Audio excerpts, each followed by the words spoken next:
Welcome to the Loins of History, a podcast dedicated to correcting political and historical illiteracy. My name is Jay. I'm joined by my co-host, as always, Collin. We are very excited to bring to you our next episode in our series on U.S. and Chinese relations. This week, we're going to focus on all the trade deals and agreements and things like that, really from 1980-ish, 1970-ish to the Xi Jinping era. So with that, Collin, what are some of those deals with the devil? Either the U.S. devil or the Chinese devil, depending on how you want to look at it. But what happened there? Yes.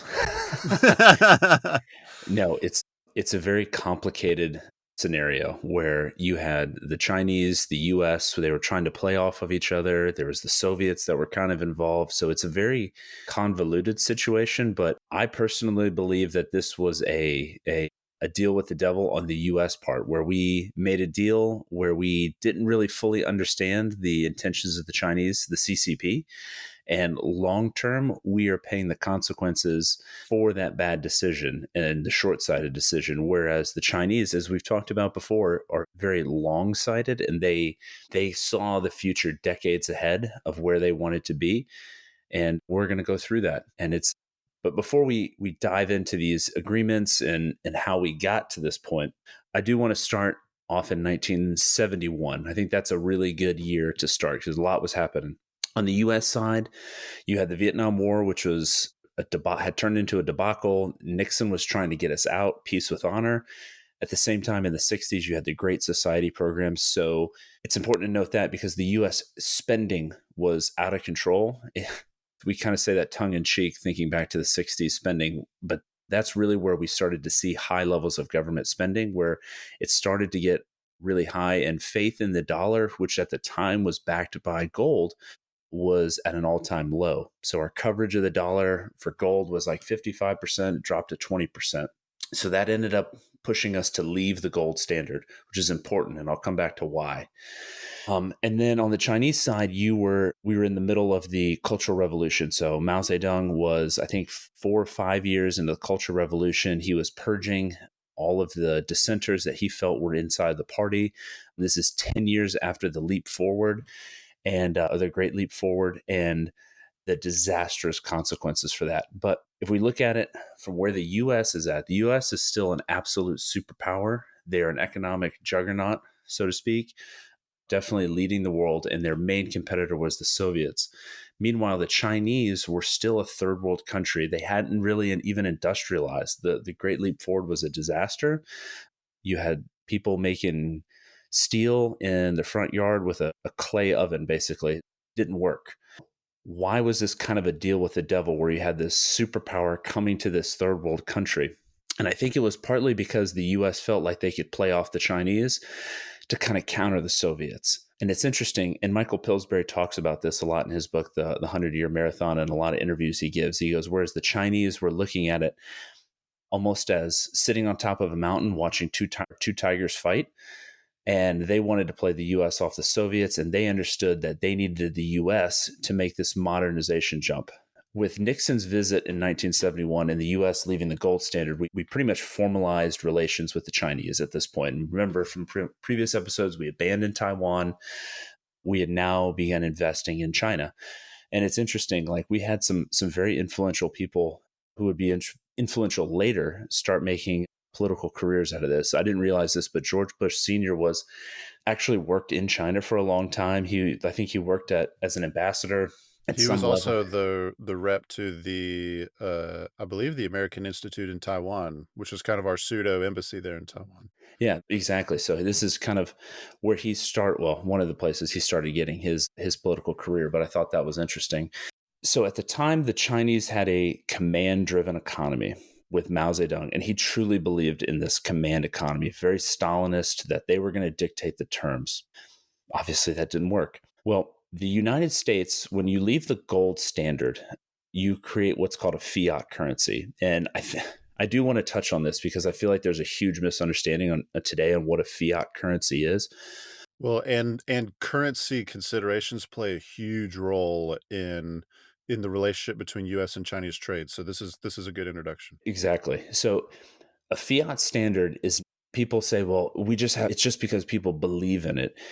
It's not Santa Claus. It's not that everyone has to believe in it. Yes, there has to be faith in the dollar, but that faith is not in the dollar for the dollar's sake. What we say it is, it's the ability of the American economy, i.e., the taxpayer and businesses being able to produce and pay back the debt that they owe. So that's where we start getting into inflation rates and GDP growth and our ability. So right now we have like a $31 trillion deficit, but we're still able to pay back the debt we owe on that. So it's not like it's backed by nothing. We can Yeah, get we're into not the US government is not insolvent. Whereas there's some concerns about the CCP, the Chinese Communist Party currently, and its solvency. However, the US government is still very much solvent. We're not over leveraged in terms of debt. Yeah. Even though our debt is astronomical, we make a lot of money here. But that's the point that we should keep in mind, that we are making money to pay the money we owe back. Now, is it sustainable? Do we need to make changes? That's a topic for a totally different podcast. I Another day. just yeah, I just want to point that out, that we now have a greater money supply. And so prior to 1971, our money supply was tied to gold. And like I mentioned, with that 55% coverage dropping to 20%, where for every dollar is only backed by like 20% of our gold supply. You could only increase your money supply if you found more gold. Well, gold is it's a limited quantity. You're not just going to find a bunch of gold and be able to take it back to Fort Knox. That's not really how it works. So in order to fund economic growth and infuse capital into an economy, you need money. So when we left the gold supply in 1971, we now were able to increase the money supply at a much, much, much greater rate in order to fuel economic growth. This is also partly because we didn't want to cut back on our spending in Vietnam or on the Great Society programs, which is why I mentioned them. Wow, that sounds familiar. That we didn't want to cut the budget. So that's kind of something we've been faced with for the past 50 years, but that we didn't want to do it, so we just figured we would increase the money supply, and this is how we did it. That's important to note, because even though Mao was a true Stalinist and he believed in a command economy, his they weren't his inner circle at the time, but his smartest advisors and those in the CCP that he had pushed to the fringes, like Zhou Enlai and Deng Xiaoping, as we'll see, they understood that they could not have a pure command economy and modernize China the way that they wanted to do it. They knew that they needed capital, and where are you going to get capital? Well, the United States. We now have a country that has a massive amount of capital, the world currency, that we can have invested in our economy to help us grow. And they're going to have more money so that they can spend on goods and services that we can provide at a much cheaper rate.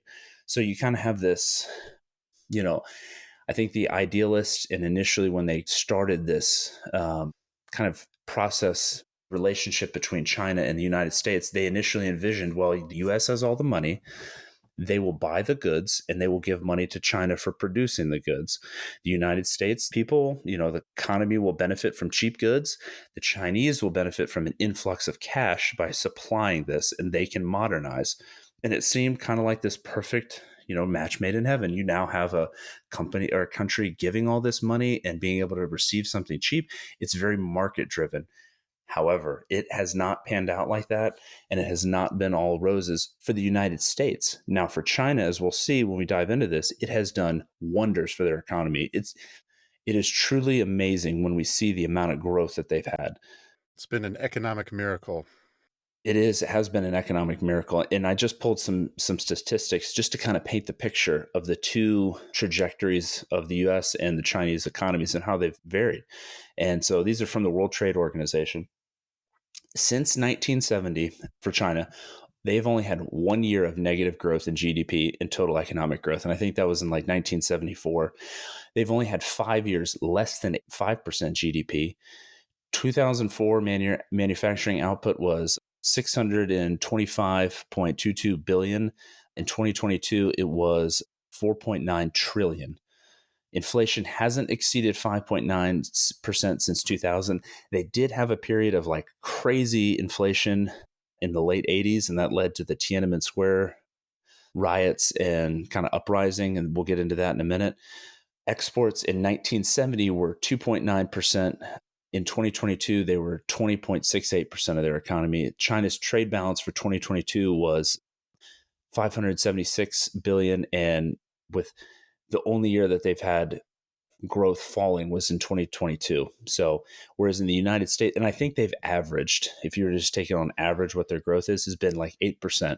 It's crazy. 8% is massive, especially when you keep inflation at about 5.9% for the most part. Now, there's not a lot of direct evidence that I could find, but I absolutely think that they're doing some manipulation of the currency. Yeah, that's what I was about to get into. Oh, If you your want to touch currency on that, manipulation. yeah. No, I was going to get into the reliability of these numbers because Yeah. it's worth a disclaimer at the minimum. So even though these numbers are the generally accepted stats that have come out of China, one problem in the business world with regards to China is China self-reports a lot of this stuff, and they do not allow other countries to independently verify their reporting. Whereas it's extremely common for other countries, like say the European Union, that American due diligence folks, analytics folks, etc., they will be allowed to go like check the books themselves. They'll be allowed to actually like go visit the factories. Like they will go and do all of this stuff because it's important for investors that if you're giving them all of this capital, that they're using it in the way that they say they're using it, it's growing in the way that they say that it's growing, etc. China is notorious for being extremely closed book and refusing to allow any independent verification of their numbers. So, with all that I being said, sorry, go I ahead. guess I should have said maybe currency manipulation wasn't the right thing, but that's more of market manipulation where they are closing the books. They're not allowing basically foreign eyes to come in and do due diligence. Like if you remember the housing crisis in 2008, part of the problem was nobody was doing due diligence in the United Mhm. States, and it led to like this bubble bursting. Well, that's kind of happened a few times. Like if you look at China, there's a lot of talk about like the real estate market in China, how it's like artificially propped up by the state. And in a lot of ways it is. Like if you remember the Evergrande crisis where they had this huge real estate firm, Mhm. whatever, Mhm. defaulting on their loans, and it was essentially their bailout, their equivalent of a bailout where the Chinese government came in and bailed them out. That's happened a lot. And it Mhm. to kind of take it a step deeper, like if you look at China, they talk about this rapid urbanization and these massive buildings being built. Well, half these cities are empty. Like they're just empty rooms and buildings being built Yeah. because on the outside you see, wow, they're building these incredible cities and they have a huge population to sustain it.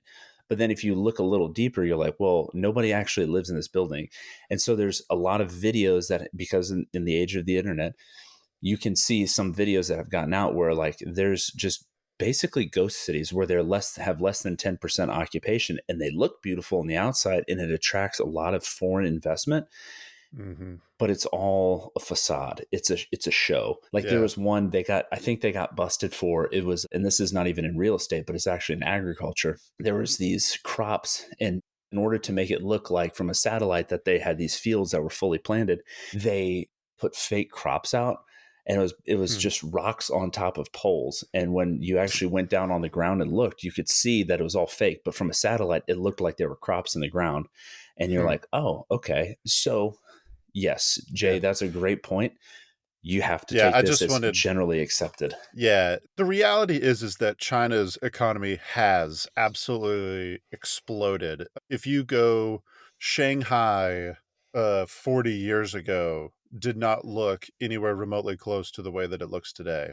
And a lot of good things have occurred. I just think it's important for our listeners to understand that a lot of these numbers, there's an asterisk next to them. Because we Well, don't know for sure what the books look like. yeah, they might have inflation that's a little higher. They may not be able to pay all these debts, but And let's look at the US. And now these numbers we can verify. And there's both anecdotal evidence that we can sit around and kind of just look with our own eyes, as well as just tons of due diligence done on these. So, like in the US from the same time period, 1970 to now, we've had 8 years of negative growth. We've only had 1 year over 7% growth. Manufacturing in 1997 was like 16.9%, 0.09%. By 2021, it had decreased to 10%. And we've had a negative trade balance since 1975, meaning we import more than we export. Those, Colin, those manufacturing numbers, those are 16% and 10% of GDP. Yes. So Okay. thank you. Yes. Yeah. Yep.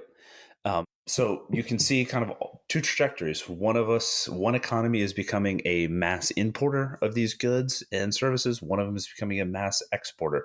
And you can see one of them is growing at an incredible rate, and the other is really not. We're still growing for the most part, but it is much slower. So why did this all happen? One man, Deng Xiaoping. And there's a lot of people that worked for him and other influential folks and people within the Chinese government and the US. But Deng Xiaoping's reforms post Mao were the catalyst to this growth. And that's probably the way I want to say it. So he had there's this policy of, and I'm sorry if I butcher this, but Bao Luan Fan Zhang. And it's basically correcting the wrong. So it's a Chinese idiom, and it does mean correcting the wrong. So he saw Mao and he didn't want to break fully from Mao because he worked for Mao. He was an ally of Mao-ish with some caveat to that because he fell out of graces for a while. But he didn't want to uproot communism in the CCP. He just wanted to correct the mistakes because he was part of the CCP during the Great Leap Forward and the Cultural Revolution. So he knew and he watched tens of millions of people in China die from these horrible policies from Mao. So he wanted to correct that, and he had to create a bunch of new policies and create a new vision, really, for what China was going to be in the CCP. And it started with, there was Mao. Remember, we had Stalinist thought, we had Maoist thought. Well, Deng had to figure out a way to reconcile Maoist thought and the CCP and their brand of communism to his vision. And his vision was much, much more moderate, in the sense that even though it was still going to be this communist party was going to be in control, the state was going to be a primary driver in the economy. It was no longer going to be a command economy. It was going to be a socialist market economy. And he had to make some very subtle distinctions within like ownership of property. So like under Mao, there was no private ownership of anything. Whereas Deng said, well, you're not bourgeoisie if you own a finished good that was produced because of the state. So you could own things like a car. You couldn't own a mine. That's something that the state needed to own. And he even took it a step further by allowing small amounts of private property ownership in combining some of these traditional Confucian Chinese ideals and infusing that into communism to kind of rebrand it. So those are some subtle distinctions that he wanted to allow, because if you remember, as an example, under Mao and the Great Leap Forward, they created these mass communes for farmers where they took away all the private property and you just worked a huge plot of land and everybody came in and you got fed, and then everybody starved. Because before that, you had small family plots of land. Well, he created like household responsibility. That was like one of his first acts was, okay, you're having a household responsibility to this small parcel of land where you need to grow food, you need to help support the economy, and that's how we're going to help feed ourselves. And it worked brilliantly.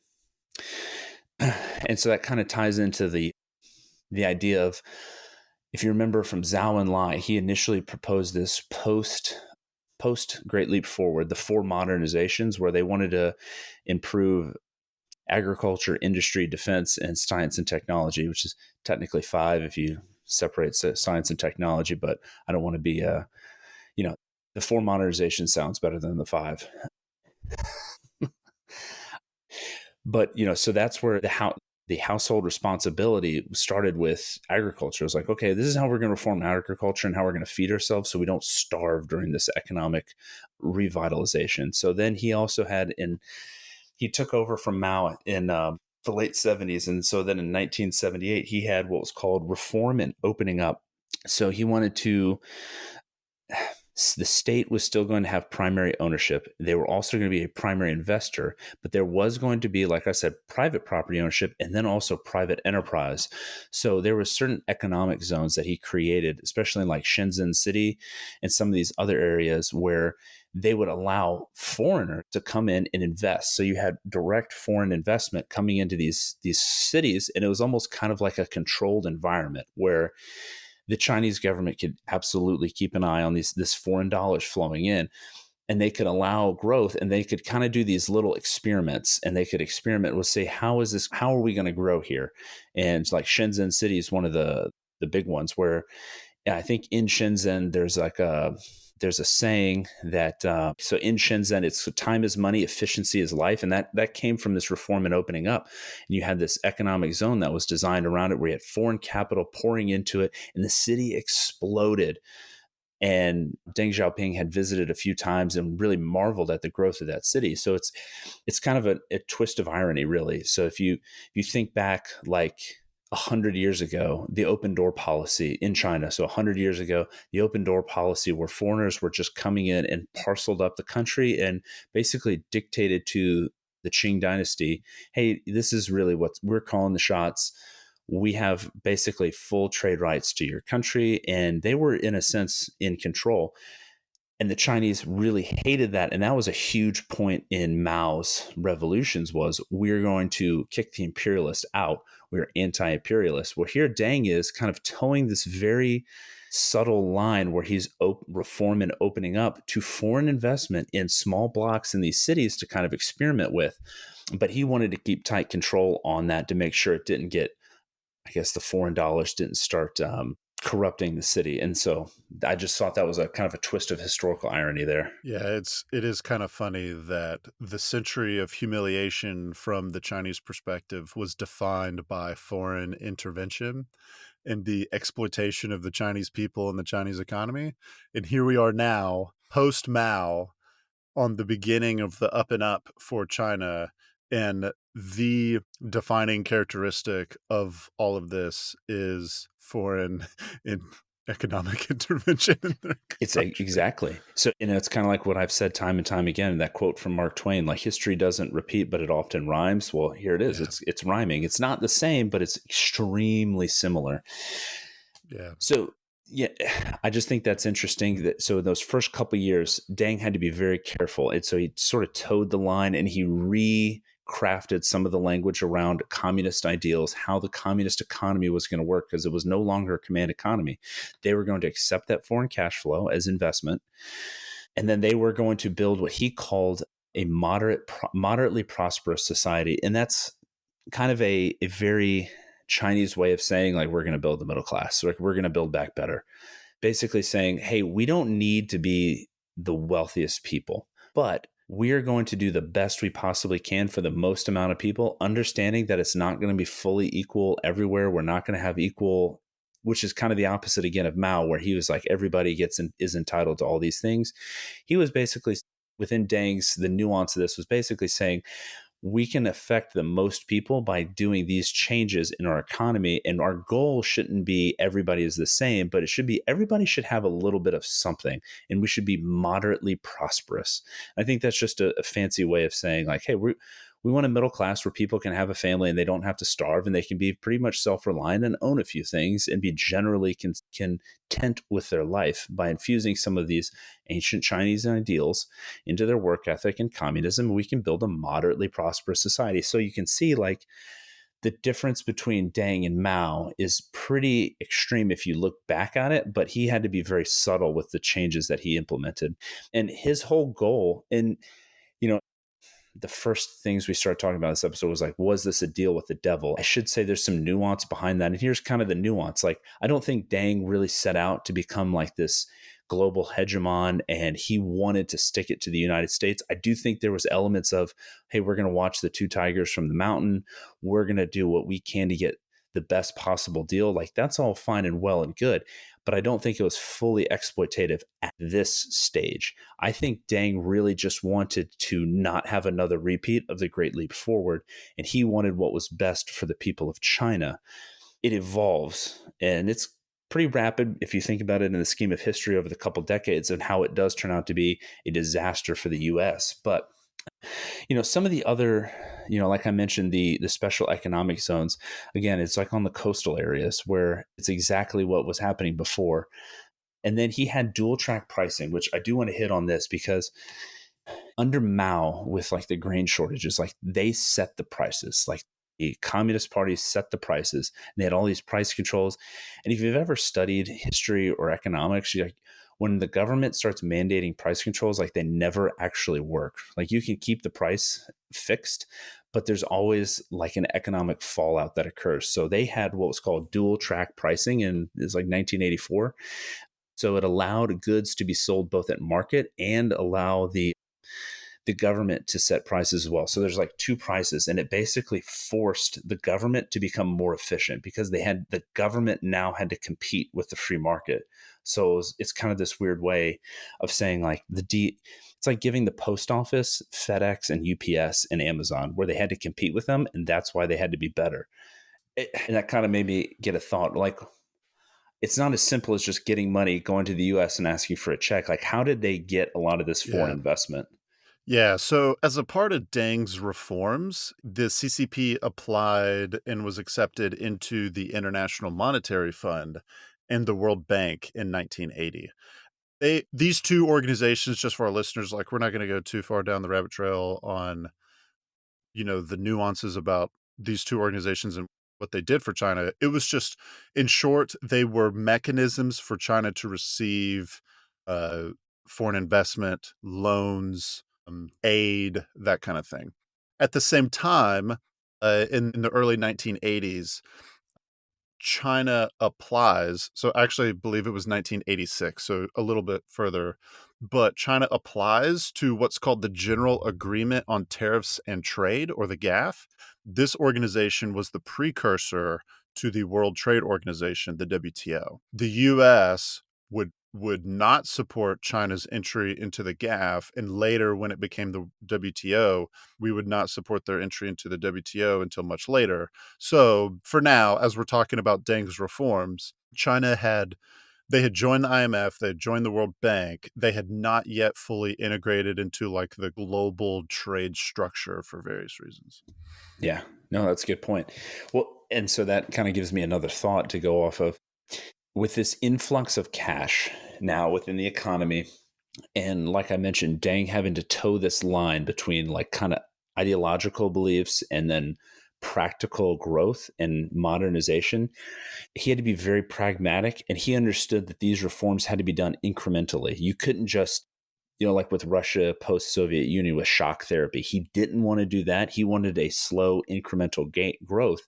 And so he relied on one of his advisors was Chen Yun. And Chen Yun is kind of similar to a lot of the like Zhou Enlai and Deng Xiaoping in that they had been CCP members since the beginning in the Long March. And they had been pushed to the periphery and persecuted during the Cultural Revolution by Mao Zedong, and had under Deng Xiaoping had kind of come back into the party into favor. And Chen Yun was not as hardline as Mao. However, he was very conservative, and he was kind of like the anchor to this Chinese modernization to keep it from exploding to the point that they no longer were a communist country. So, with every reform that Deng had pushed, he had always relied on Chen Yun to kind of counterbalance it. So just it was a very smart play to have. It was really truly like hey, I'm going to listen to both sides of the aisle, kind of practically speaking. If you look at it in US terms, like Chen Yun was the one that was saying like, hey, we need to make sure that we maintain our ideals. We don't need to completely open up. We still need state controls here, here, and here.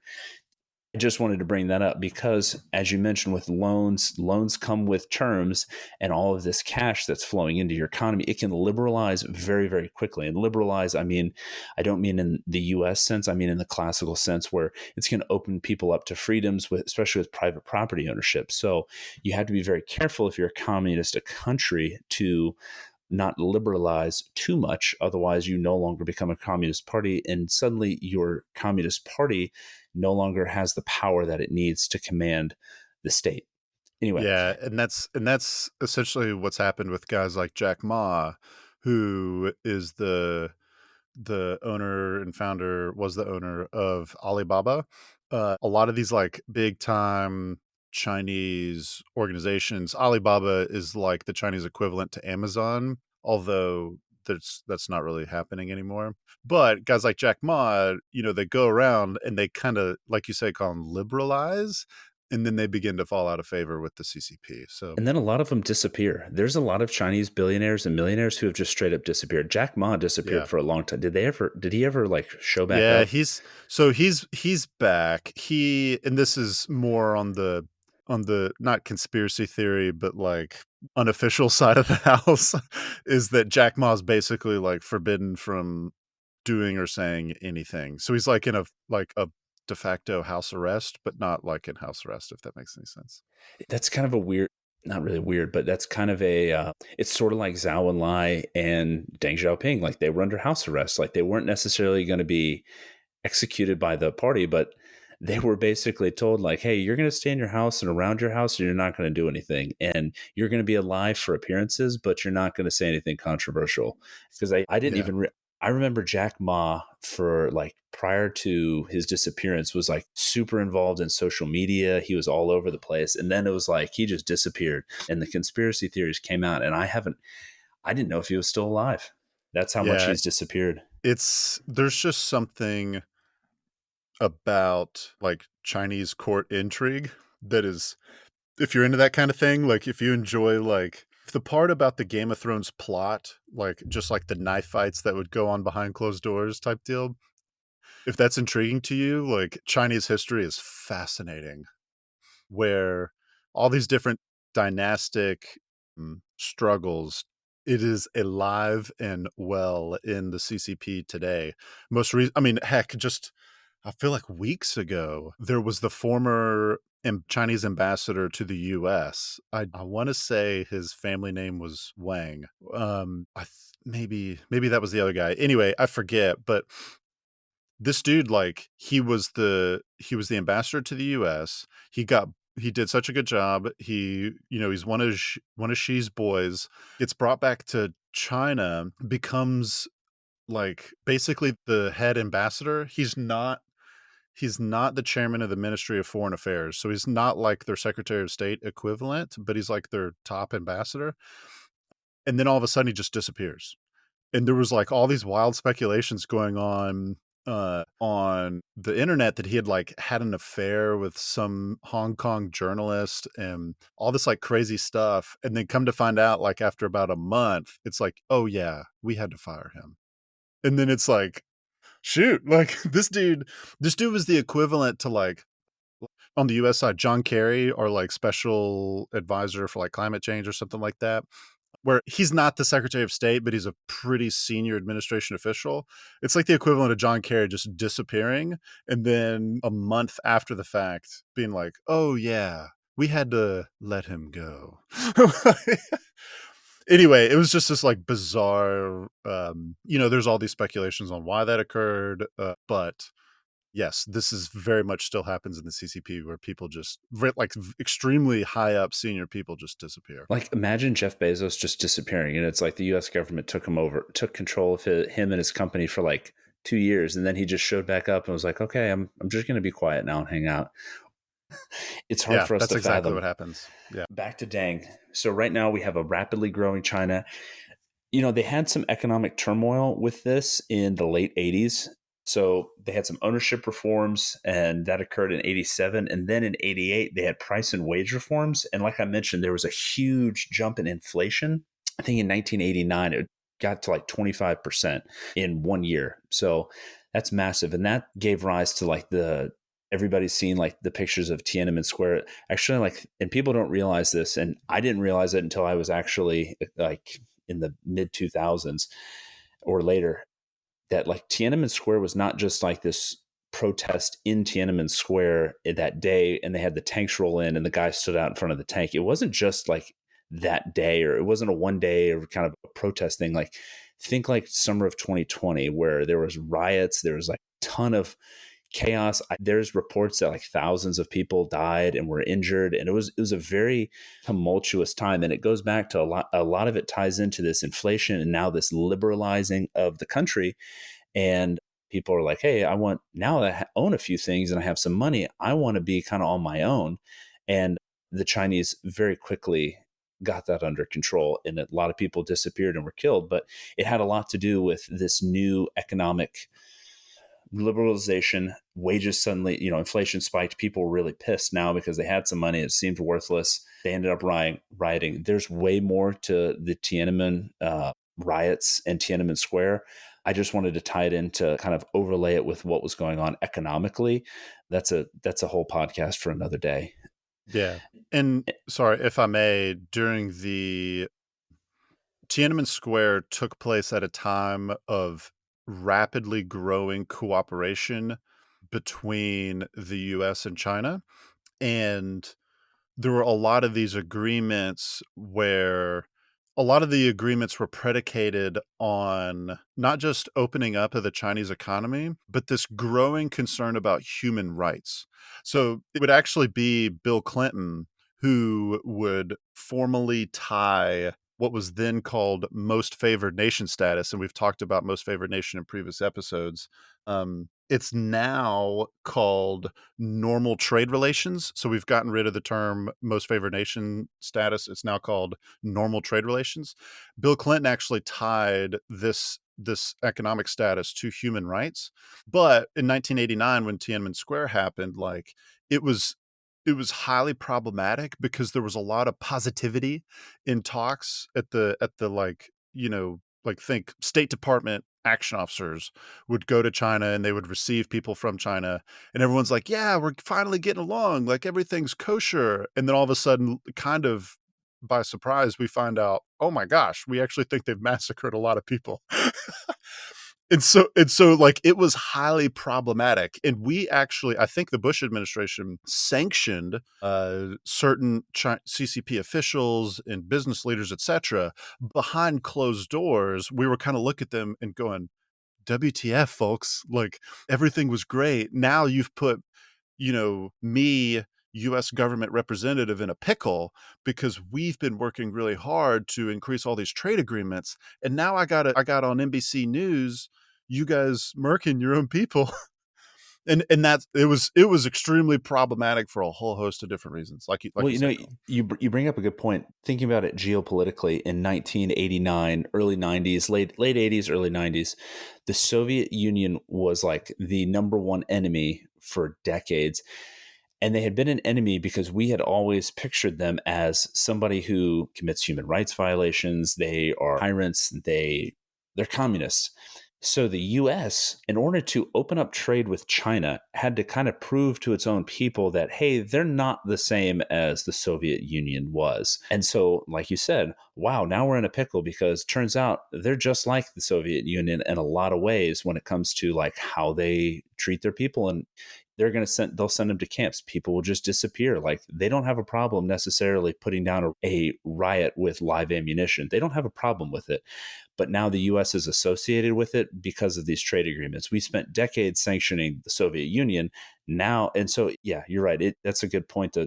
And I feel like the early 90s, especially, were like this time of boundless ideological feel good attitude where we just beat the Soviets. Human rights are everything. And we can have world peace through all these agreements. It was almost like, looking back on it, it was almost very naive to think, just looking at the world as it is now, but it was very naive to think that that was not possible, but just that that's how other foreign states would act in good faith. And as we'll see in a little bit, but yeah, Yeah.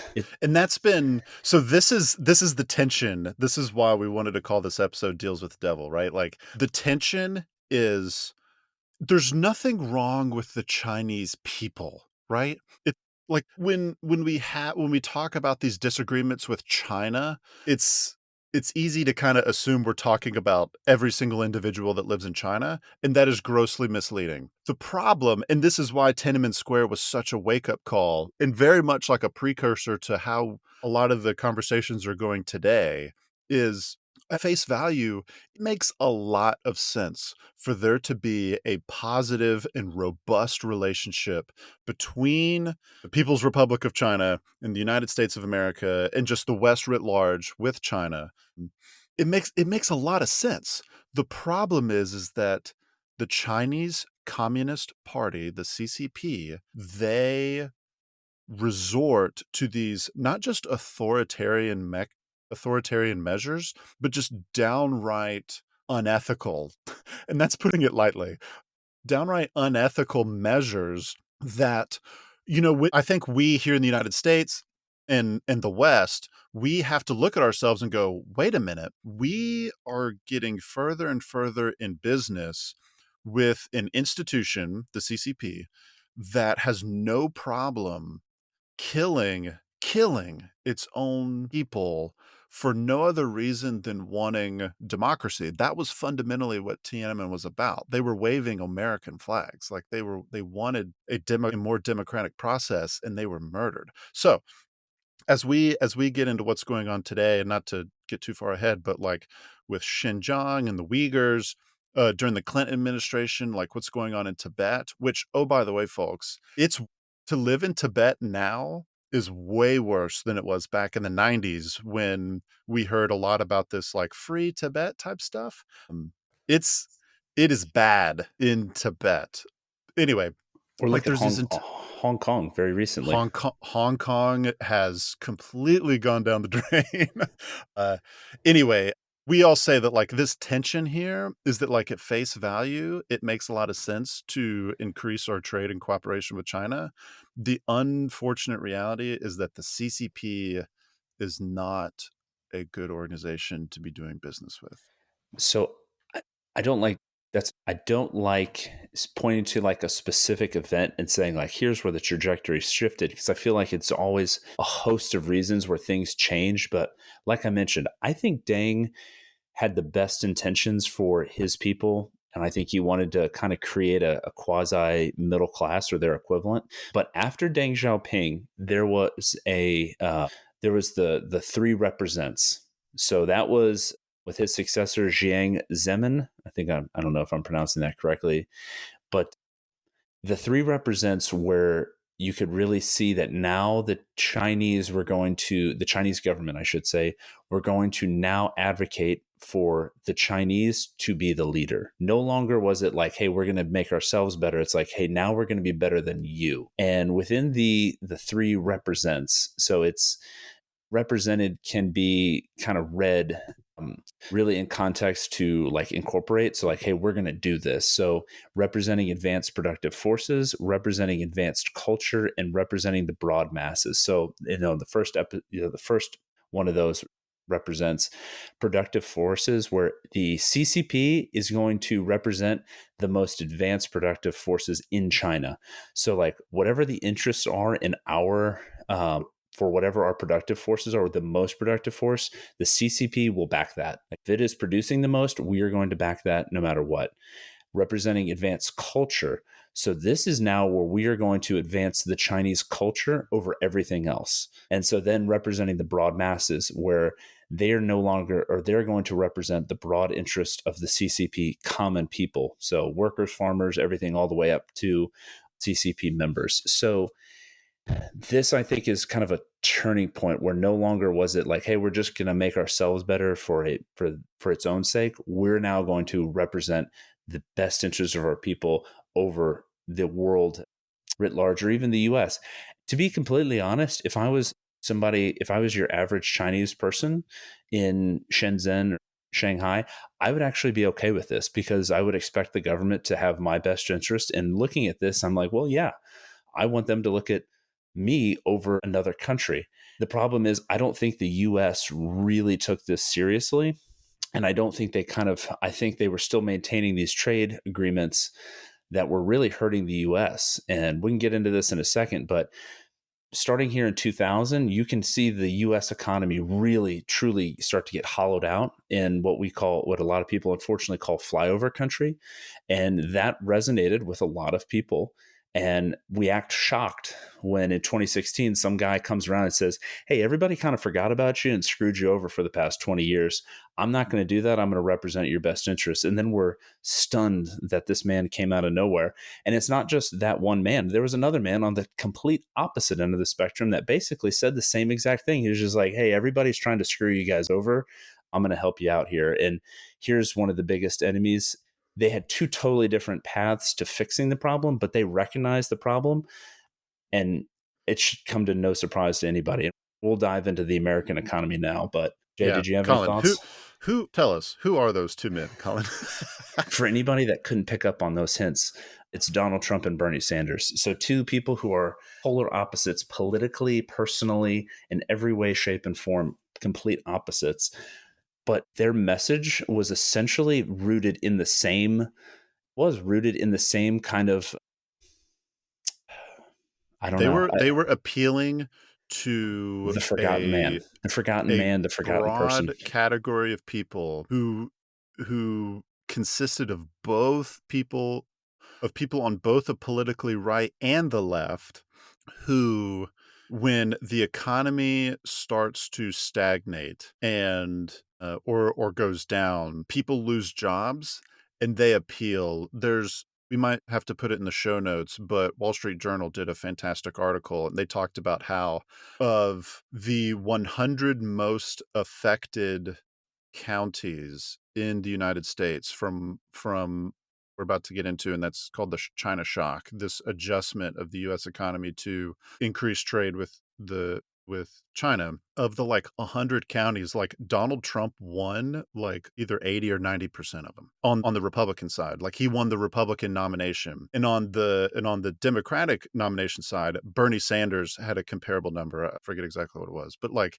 it was the two of them, their narrative very much resonated with the specific locations that had significant manufacturing job loss, and they don't have to be just a Republican. Like the populist movement is not exclusively limited to the Republican Party. Bernie Sanders was absolutely trying to mobilize it on the left and the Democratic Party side. And the whole point here is to say that these economic considerations, and this is a good way to tie it to how, like, hey, these are like big lofty trade deals between two governments that absolutely affect everyday everyday people, whether you live in rural North Carolina or Tennessee, or if you live in Canada somewhere, or if you live, if you're a Netherlands farmer. We've mentioned those dudes and dudettes before too. So like these trade deals, when you lose your job and it's because your job just went to China, that like changes how you vote. That's essentially what we're trying to say. So I'm going to, like you said, those lofty trade deals. And here's where I'm going to put on my big American ball cap, where go USA here. But when you talk about these lofty trade deals in the immediate term, you can look at the US and say, wow, look at these US companies, record profits, productivity is through the roof. We're doing great. And then you start sifting through the reality of those numbers. You start to see that it is not like, you go back to 1971. I see this on social media from the most left-wing socialist to the most right-wing populist. In 1971, they point to a graph of productivity versus wages, and wages have basically stagnated. And everybody's talking about inflation now. When you don't really have a real economy, it's completely financialized, where only a few groups at the very top are truly benefiting. You're going to have a lot of unrest. And so these lofty trade deals look good for some geek looking through the numbers on an Excel spreadsheet. And I use that term pejoratively, and I use it intentionally because I don't think a lot of people who grew up going to private school in an Ivy League university, who spent their whole life in a consulting firm looking through Excel numbers, truly understand the hurt that a lot of Americans felt in this. If you were to drive, and if you don't live in a flyover state, or you don't live in the Southeast or whatever, I recommend that you drive through, not just on highways, but go through some of the state highways, and you can see small towns like McCormick, South Carolina, Hickory, North Carolina, Kingsport, Tennessee, West Point, Georgia, before Kia moved into Alabama, you can see, like, just across the border, you see decimated small towns, towns that were, 1,500 to 10,000 people, maybe not big, forgettable cities that nobody really ever heard of, other than a few people that might have been born and got out because they were famous. In those cities, you would have one plant that would manufacture something, whether it was textiles, automotives, just raw steel, coal in West Virginia, places, Furniture. furniture, Hickory, North Carolina.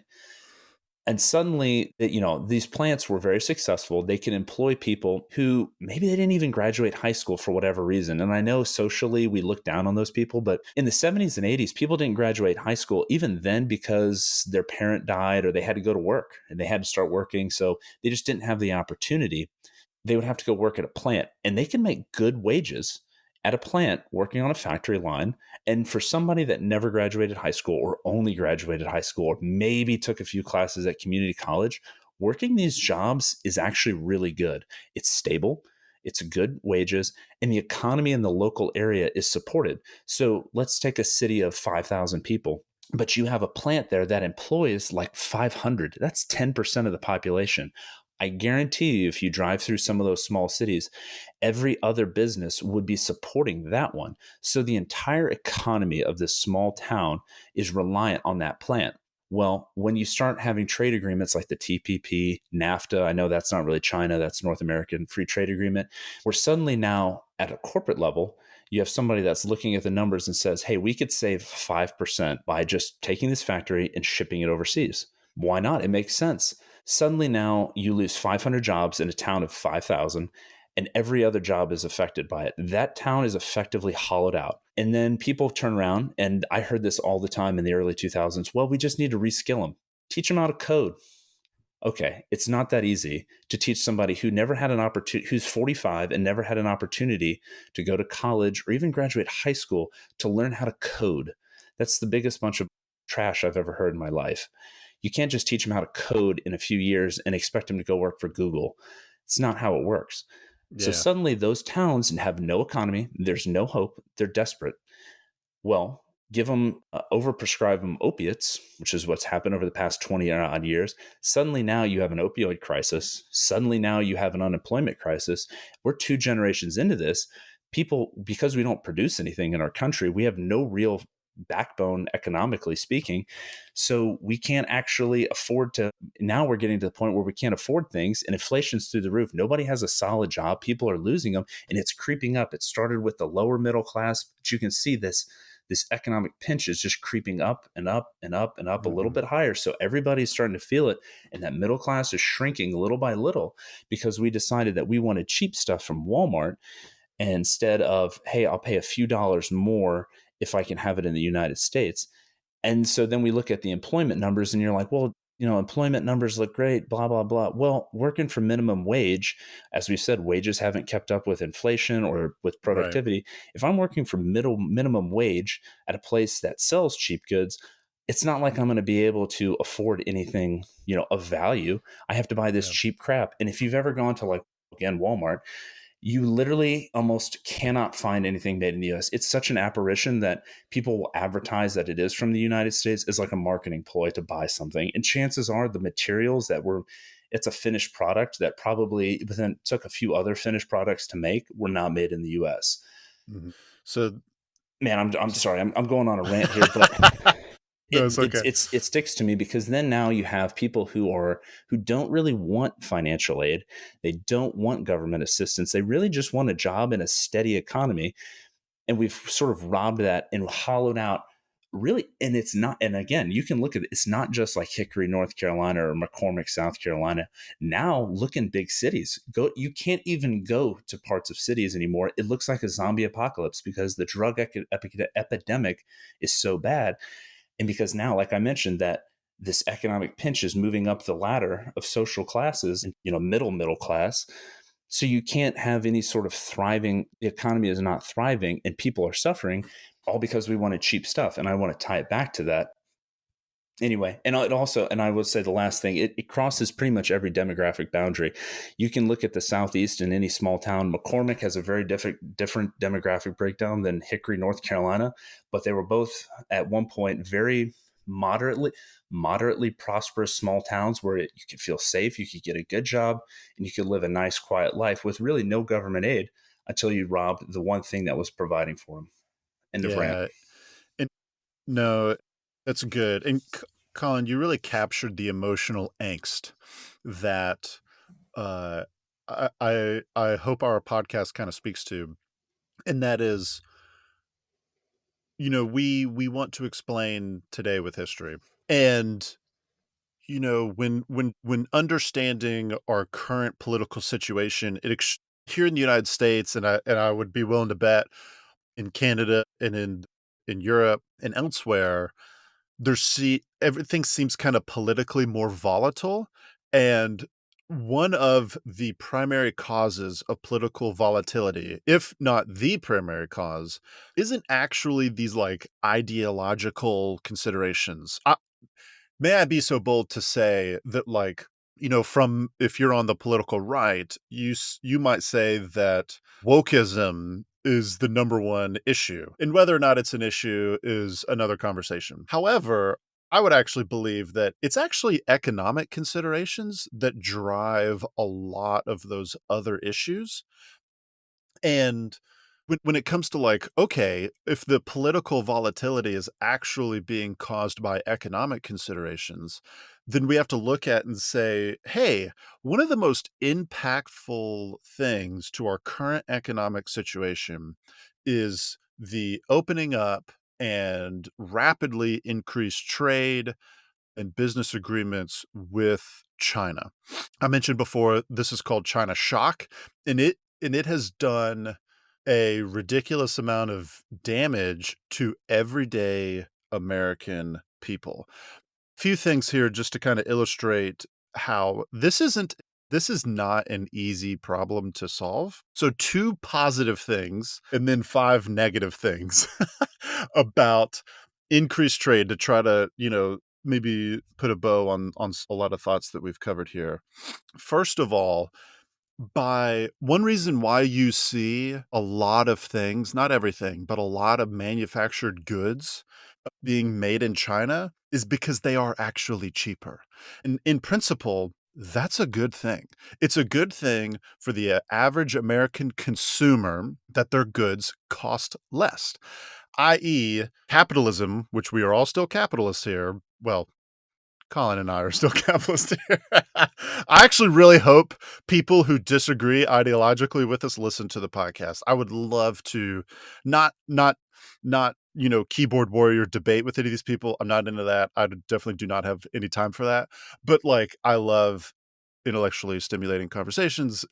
That's what I mean when I say engage. So like, I would love to hear the feedback, and I hope y'all are listening. But it's by lowering the cost of goods, it makes things cheaper, and it increases a metric known as purchasing power, i.e., your dollar, your average American person, your dollar actually goes further because the things that you're buying cost less, if that makes any sense. By some estimates, some conservative estimates, and this might sound like a drop in the bucket, but some estimates is that in the last 20 years, increased trade with China has actually increased the purchasing power of the average US household by some $1,500, $1,500.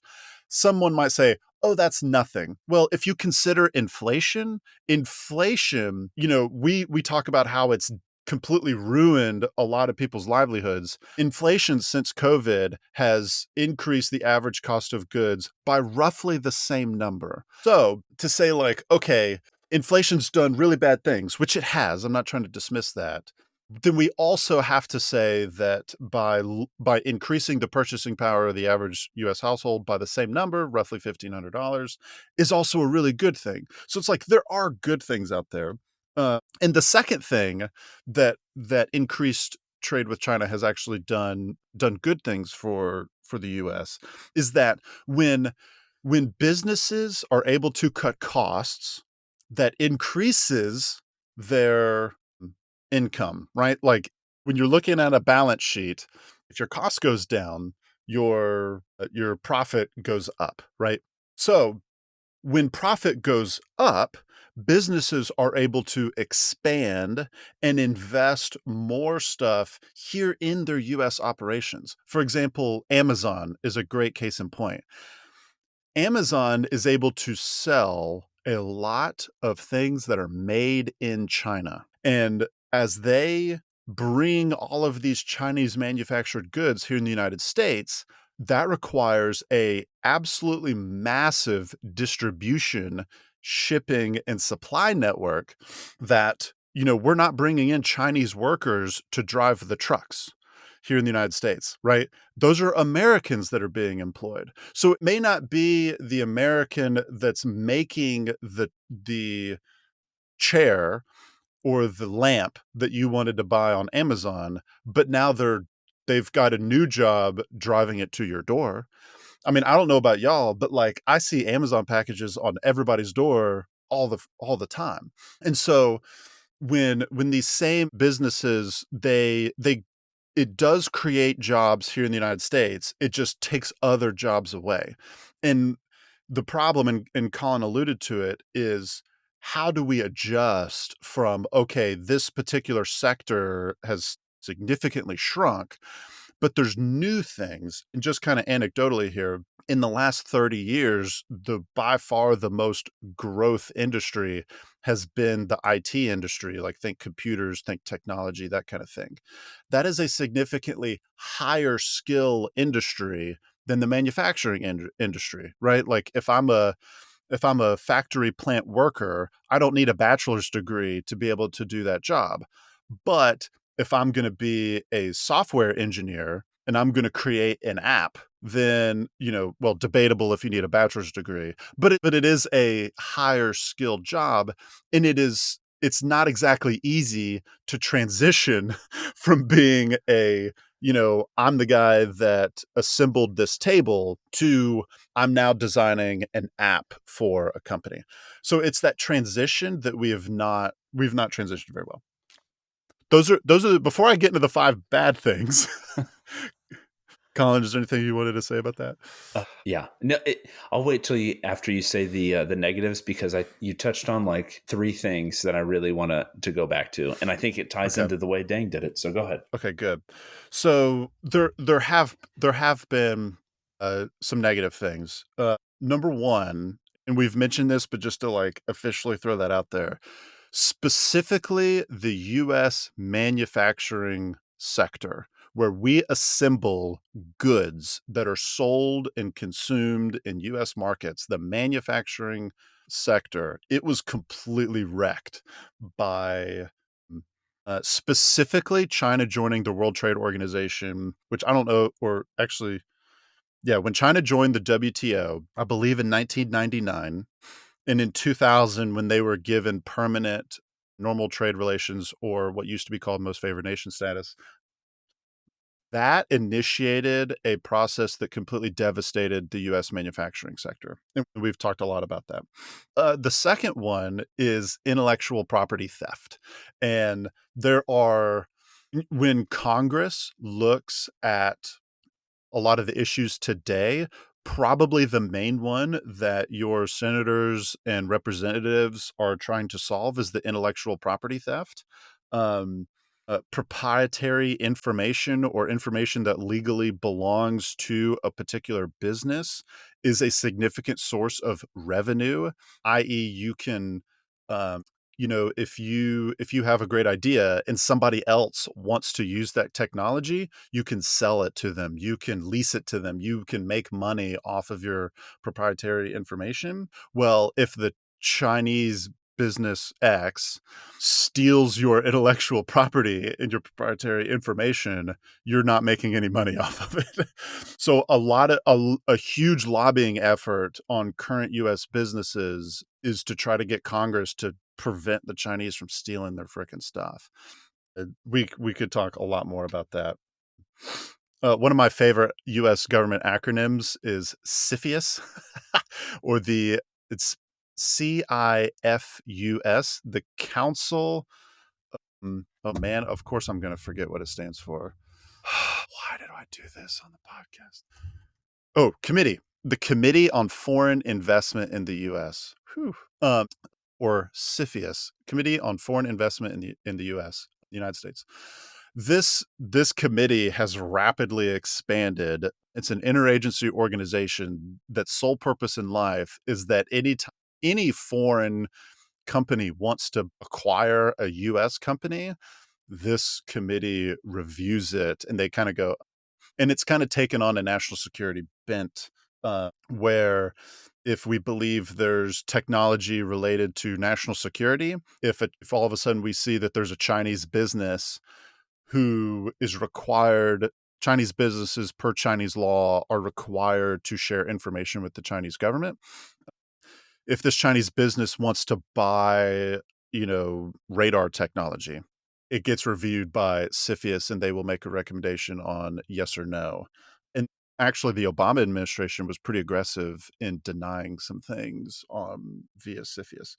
The third thing is currency manipulation, and we kind of touched on that earlier. Long story short, the Chinese do so. The Chinese currency is called the renminbi, and what they do is they either artificially or authentically, depending on what numbers you want to look at, keep the value of the renminbi low.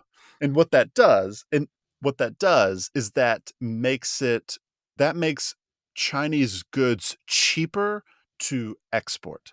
So China, Colin kind of mentioned the trade imbalance, and we're is it the billions or trillions of dollars of a trade deficit, Colin? In the trade deficit, we're in billions still. Okay. We're on our way to a trillion, but not yet. So we're in a several billion-dollar trade deficit with China, i.e., the United States, imports many, many times more goods from China than we export to China. That's what that trade deficit means. And what the currency, China wants this. China wants the United States, a much wealthier economy. Our GDP per capita is significantly higher than what it is in China. And they want us to be buying Chinese goods because that keeps Chinese businesses in business. So if the value of their currency is lower, that means the cost of their goods is lower. And if the dollar is more expensive, that means our dollar goes further in China. That means it's easier for us to buy Chinese goods. So it helps China maintain its export focus. Now, what that also does is because the dollar is higher, and China is one of the main countries that actually likes to buy US dollars. And when you buy something, basic supply and demand here, if you lower the supply and the demand goes up, the cost of that specific thing goes up, right? Currency is something that gets traded on the market, on the international market. And when China buys a dollar, that makes the value of the dollar go up. And when they're spending renminbi to go do that, in other words, they're selling renminbi, and it's just like selling a stock. When all the stocks get sold, the price of the stock goes down. So when they sell renminbi to buy US dollars, the value of the dollar goes up, the renminbi goes down. That keeps their goods, the value, the cost of their goods much cheaper, and it helps them be an export economy. Okay, I hope I didn't lose anybody there, but Colin, did you want to say something? No, those were great points. I got two more. Oh, keep going. Keep going. So real quick, just for the sake of time, we've kind of touched on this, but number 4 here, that a negative outcome of trading with the U.S. and China has been all of the labor and human rights violations in China. So one example, fairly recent, when China was still enforcing its zero COVID policy, there was an iPhone factory in Guangzhou. So Apple is an American company. They're actually one of the best American companies, if I do say so myself. And no, I am not an Apple employee. I'm just iPhone guy, not an Android guy. Paid ad. Apple is made in America. And that's a nuanced made in America. It's an American company. We'll say that. There's a lot of things. Anyway, there was this it was an iPhone factory in Guangzhou, and they're due to COVID policies and just other economic things, they had this huge riot because their working conditions sucked. And these videos came out. Some of y'all may have seen them. This is an example of how when American companies do business in China, China is not exactly responsible, and Chinese businesses are not exactly responsible with how they treat their workers. And this is ironic because, as all socialist countries are to be workers' paradises, this is clearly not the case. So that's number 4. And number 5, and lastly, one of the bad things here is, and this is one of the shortfalls of the World Trade Organization, when a government heavily subsidizes their businesses or those kinds of companies, what that does is that allows those companies to sell their goods cheaper. So a common allegation from Western governments is that the CCP, because it's such a command, we talked about Deng making it a market economy, but Xi Jinping has made it back on the command economy side. These government subsidies are labeled as some to be unfair practices that decrease, that make competition more difficult. And it's just because China is not a capitalist market economy anymore. These government subsidies are seen as unfair. They make Chinese goods much cheaper and therefore, difficult to produce, competitive goods on our end. So all that to say is that this is not a easy problem to solve. And if our listeners can zoom out with me for a second, I kind of focused on cost of goods on both the positive and the negative side. And that is like lower cost of goods is in some ways good, but in other ways it's bad. And that makes this like, oh shoot, like there's actually not a good and easy way to solve this problem. You can't just look at it as, well, there's 5 bad things, there's 2 good things. It's kind of like well, how are we going to weight those items to see which was this long-term bad or good? Right. I think real quick, just as we start getting into wrapping up here, we kind of titled this and said, did we make a deal with the devil? In a sense, yes, because the devil we made a deal with had a better plan than we did. They had a long-term plan, and I don't think we really did. I don't think we fleshed this out. And also, that devil had the best interest of the people of China in mind, where I don't think that we did. We had certain interests, and certain groups were more important than others, not so much the American people as a whole. Because like Deng Xiaoping's incremental approach, he knew that you couldn't just shock the economy into, otherwise you'd get just what happened in Russia, where massive wealth inequality and really just didn't work out. He did it much better. Now, there's a lot of things he did badly, but the US kind of didn't. We're just like, well, we can get cheap stuff. That's my perception. And when I say perception, that kind of leads me to this point. We started getting into politics a little bit. I think people need to kind of think of it like this. Politics is not about policy. The marketplace of ideas, we can throw that around and be like, well, I want to watch the debate. People vote for whoever makes them feel a certain way. And it's kind of like, if you've ever been in sales, like, people don't buy off of facts. They buy off of how things make them feel. And if you have candidates that come up there and start saying things that resonate with how you're feeling at the time, like, you're going to vote for that person. If you have somebody that comes up there and says, I'm going to get your job back, I'm going to set things right, we made mistakes, 100% of the time, you're going to empathize with that person.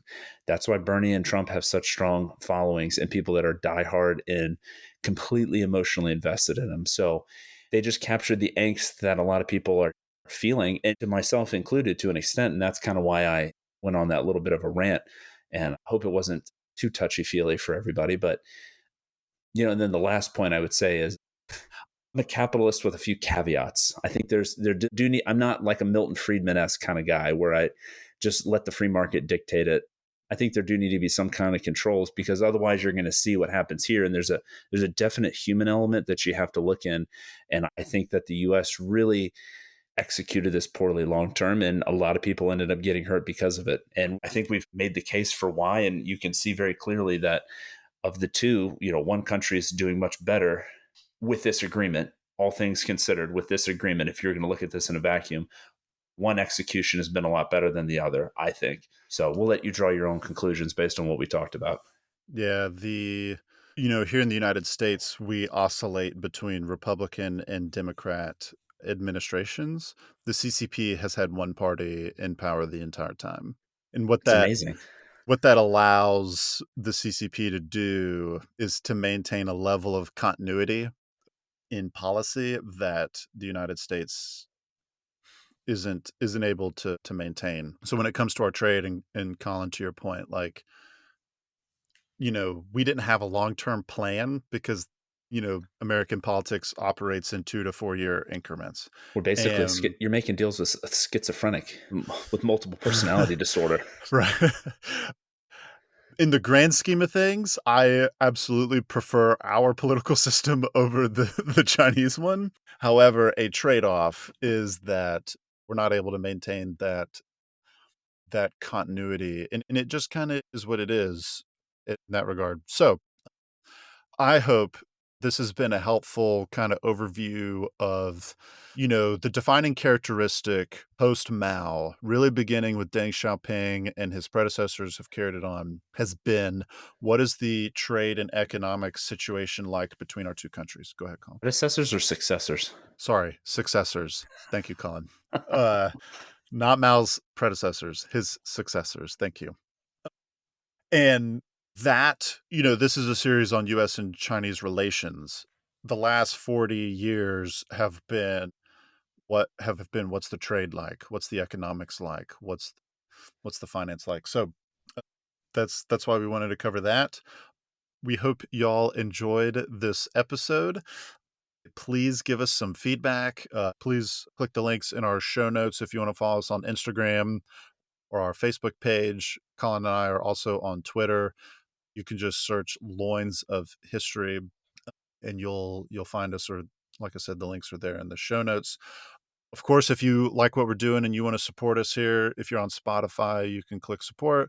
We also have a Patreon page that you can click the link in the show notes as well. And most importantly, we value your feedback.